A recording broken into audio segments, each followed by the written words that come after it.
आपको इसलिए खाना खाने के लिए कह लिया कि फीता काटने से बात नहीं बनेगी।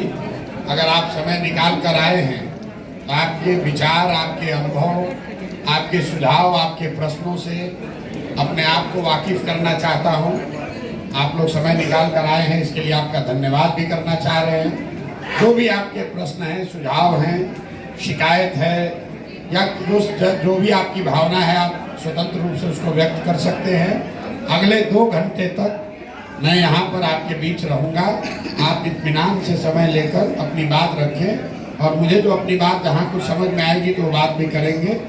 मूलतः आपके समाज और बिहार के प्रति जो आपका लगाव है, आपका जो प्रयास, आपका काम है, आपका जो अनुभव है, उससे जन सुराज की इस पूरी परिकल्पना में क्या कुछ सीखा जा सकता है, क्या कुछ बेहतर करने की दिशा में और मजबूती दी जा सकती है, ये लक्ष्य है आपको सुनने, जानने, समझने का।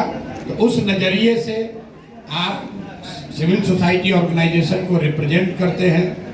ज़्यादातर आज कल जो देश में माहौल है उसमें सिविल सोसाइटी के जो संस्था से जुड़े हुए लोग हैं वो अपने आप को हाशिए पर ही मान रहे हैं। तो उस नज़रिए से भी, लेकिन कोई ज़रूरी नहीं है कि आप यहाँ बैठे हैं तो आप जन सुराज से इत्तेफाक रखते हो। आपका अगर पहले से इत्तेफाक नहीं है या आगे भी नहीं रखना चाहते हैं, वो कोई क्राइटेरिया नहीं है।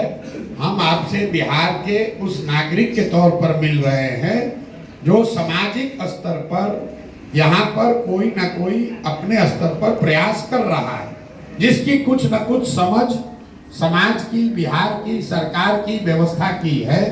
हम आपसे सुनने जानने के लिए मिल रहे हैं। आप किस दल के हैं, आप किस दल में रहना चाहते हैं, किसको वोट देते हैं, उससे हमारा कोई सरोकार नहीं है। अगर आप सब जानने, सुनने, समझने के बाद जन सुराज से जुड़े हुए हैं या जन सुराज की भावना से प्रभावित हैं या इसमें योगदान करना चाहते हैं तो वो आपका व्यक्तिगत निर्णय है। अगर आप राजद के हैं, भाजपा के, कांग्रेस के हैं या गैर राजनीतिक भी हैं तो भी हमारा उससे कोई लेना देना नहीं है।